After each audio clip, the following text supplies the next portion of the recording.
And one lure.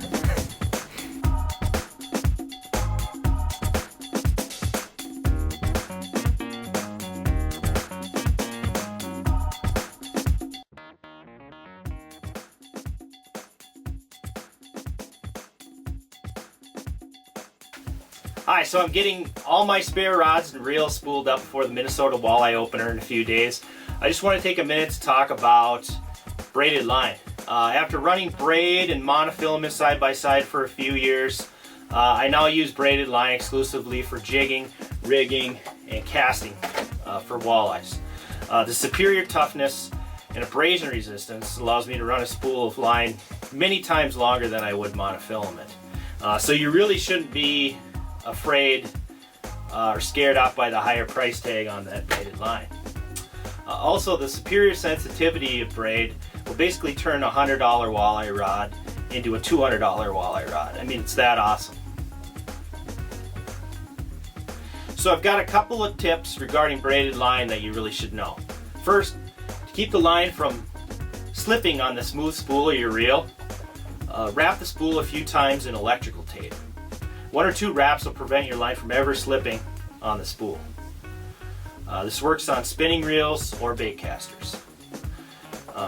Leaders, I typically run 3 to 5 foot of fluorocarbon leader for fishing clear water and just to make retying simple. I carry fluorocarbon leader from 6 pound for clear water, sunny days, all the way up to 20 pound for when we want to switch it up, fish heavy cover and weeds, or maybe target some northern pike. Here's the easiest and best knot that I found for tying braid to leader. Let's take a look. Now I'm going to tie back-to-back uni knots. Start by running your leader and your main line, overlapping them about 10 inches. Make a loop in one of the ends. Doesn't matter which, since you'll be doing it on both sides. Make a loop and wrap the tag end 4 times through your loop.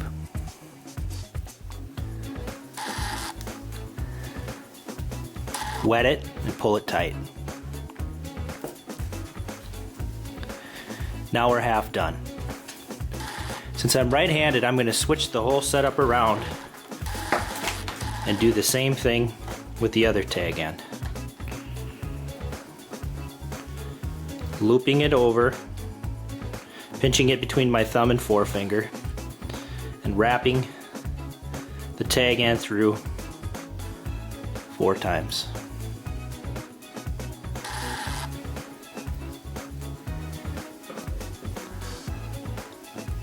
Wet it and pull it tight. Now I can simply wet between the knots and the knots themselves and cinch the 2 knots down together, pulling them tight.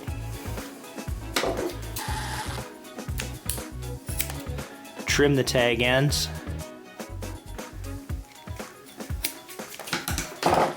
and now you've got a strong union between your leader and your main line that's not too bulky.